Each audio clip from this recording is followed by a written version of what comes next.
사랑하는 은혜와 진리 장로교회 교회 여러분, 어젯밤도 평안하셨습니까? 오늘도 우리 주변에 있는 믿음의 지체들을 도와주고 보호하며 함께하는 삶을 통해서 하나님께 쓰임받는 저와 여러분이 되시기를 주님의 이름으로 축원합니다.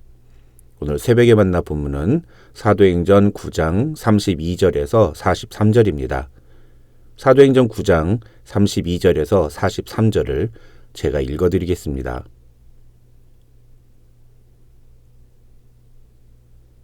그때 베드로가 사방으로 두루 다니다가 룻다에 사는 성도들에게도 내려갔더니 거기서 애니아라 하는 사람을 만나매 그는 중풍병으로 침상 위에 누운 지 8해라.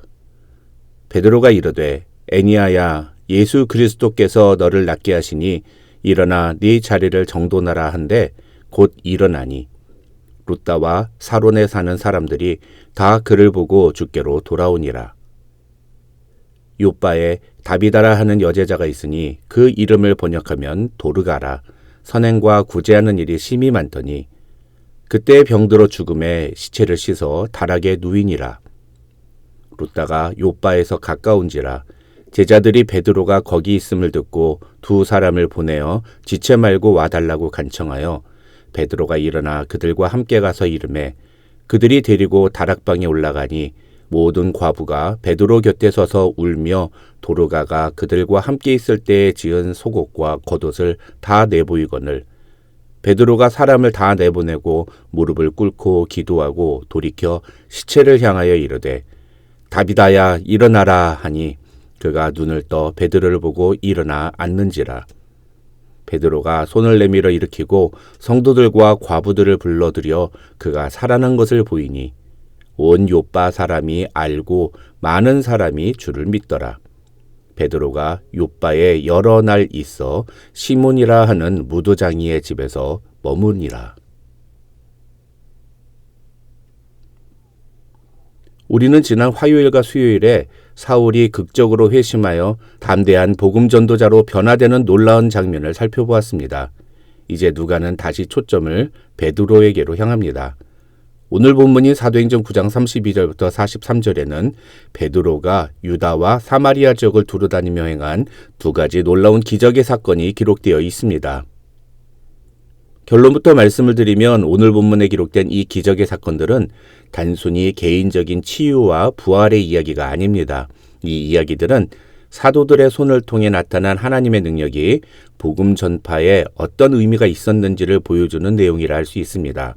다시 말해서 사도들이 예수 그리스도의 이름으로 기적을 행함으로써 사람들은 사도들이 전하는 예수 그리스도에 대한 복음이 사실이라는 것을 확실히 받아들이게 되었다는 것입니다. 이것은 사도행전에 담겨있는 매우 중요한 모티브 중의 하나인 권능과 증거라는 주제와 연결됩니다. 사도행전 전체의 요약 구절이라 할 수 있는 1장 8절에서 예수님은 오직 성령이 너희에게 임하시면 너희가 권능을 받고 예루살렘과 온 유대와 사마리아와 땅끝까지 이르러 내 증인이 되리라고 말씀하셨는데 이 말씀은 곧 성령의 임재와 권능 그리고 증인이라는 주제의 연결을 우리에게 보여줍니다. 그리고 사도행전을 통해 누가는 초대교회에서 사도들이 바로 이 원리에 따라서 복음을 전했음을 우리에게 보여줍니다. 그렇다면 이제 오늘 본문의 내용으로 들어가 보겠습니다. 먼저 32절로 35절에는 베드로가 룻다에서 8년간 중풍병으로 고생하던 애니아를 고친 사건이 기록되어 있습니다. 애니아와 그의 가족은 육체적인 고통뿐만 아니라 사회적으로 그리고 심리적으로 아마 절망적인 상태였을 것입니다. 그런데 그런 애니아를 만난 베드로는 그에게 이렇게 말합니다. 애니아야, 예수 그리스도께서 너를 낫게 하시니 일어나 네 자리를 정돈하라. 그 순간 8년 동안 침상 위에 누워만 있었던 애니아가 즉시 일어나는 기적이 일어납니다. 그런데 그 다음을 보니까 성경은 놀랍게도 이런 놀라운 기적을 경험한 애니아나 그의 가족이 베드로에게 보여준 반응에 대해서는 침묵합니다. 그 대신에 35절을 보면은 성경은 이 일을 통해서 룻다와 사론에 사는 사람들이 다 그를 보고 주께로 돌아오니라고 말합니다.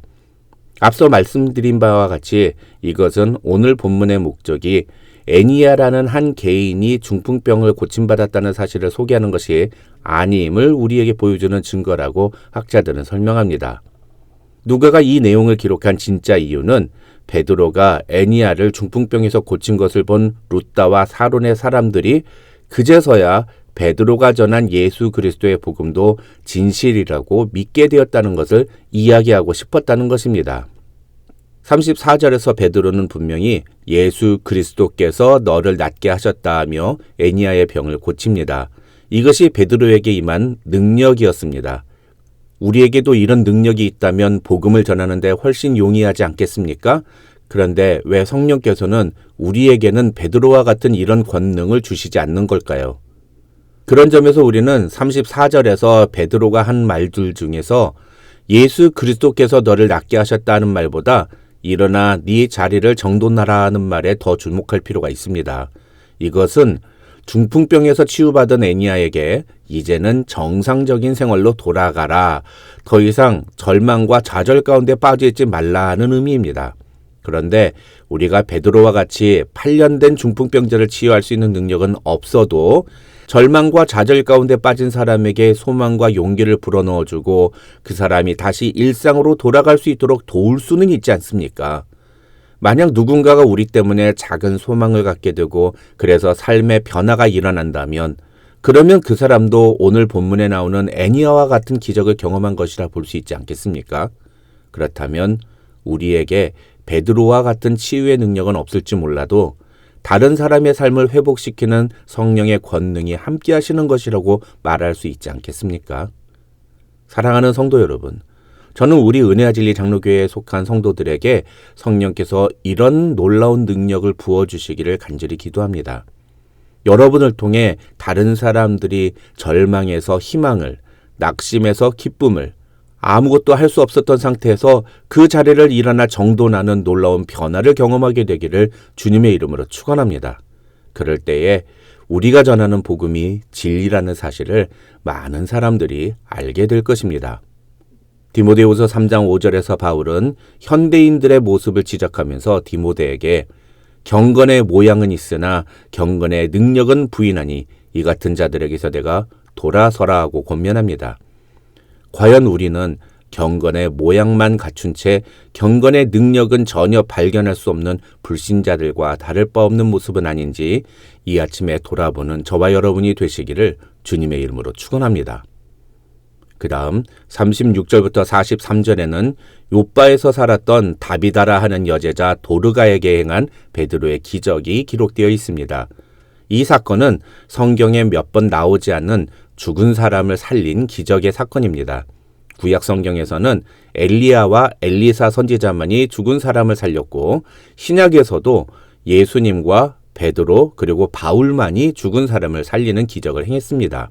다시 말해서 이 사건은 아무나 보여줄 수 없는 매우 대단한 기적의 사건이다, 이렇게 말할 수 있다는 겁니다. 생명은 하나님의 주권 아래 있는 바 죽은 사람이 다시 살아났다는 것은 하나님께서 이 상황에 개입하셨음을 보여주는 아주 선명한 증거라고 할 수 있습니다. 그런 점에서 베드로는 이 죽은 도르가를 다시 살리는 기적을 통해 자신이 예수 그리스도의 사도로서 어떤 권위와 능력을 가진 인물인지를 아주 확실하게 보여주었다고 할 수 있습니다.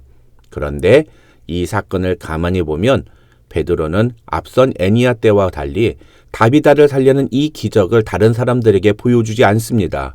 조용히 혼자서 무릎을 꿇고 기도한 후에 다비다의 시체를 향하여 다비다야 일어나라 하고 외칩니다. 예수 그리스도의 이름으로 일어나라라는 말도 하지 않는다는 겁니다. 애니야 때는 사람들이 있는 자리에서 애니야에게 예수 그리스도께서 너를 낫게 하신다 하고 말했습니다. 그런데 왜 죽은 도르가를 다시 살릴 때는 모든 사람을 다 밖으로 내보내고 도르가에게 다비다야 일어나라 하고만 말했을까요? 어떤 학자는 베드로가 이 기적을 행사하는데 방해가 될 만한 요소를 제거하기 위해서 그랬다고 설명합니다. 죽은 사람을 살리는 기적은 인간의 능력으로는 불가능한 일이니까 베드로가 온전히 하나님께 집중하기 위해서 이 능력을 제대로 행사하기 위해서 그렇게 했다는 것입니다. 그러나 다른 학자는 이렇게 죽은 사람을 살리는 기적은 인간의 능력에서 비롯된 것이 아니기 때문에, 다시 말해서 사람들로 하여금 베드로 자신이 아닌 하나님께 집중하게 하기 위해서 그들을 내보냈다고 설명하기도 합니다. 또 다른 학자는 예수께서 회당장 야이로의 딸을 살리실 때 아이의 시체가 있는 방에서 모든 사람을 내보내셨던 것처럼 베드로도 예수님을 따라서 다비다의 시체가 있는 방에 모여있던 모든 사람을 밖으로 내보낸 것이다, 그렇게 설명합니다. 저는 이 중에 두 번째 해석이 가장 타당하다고 생각합니다.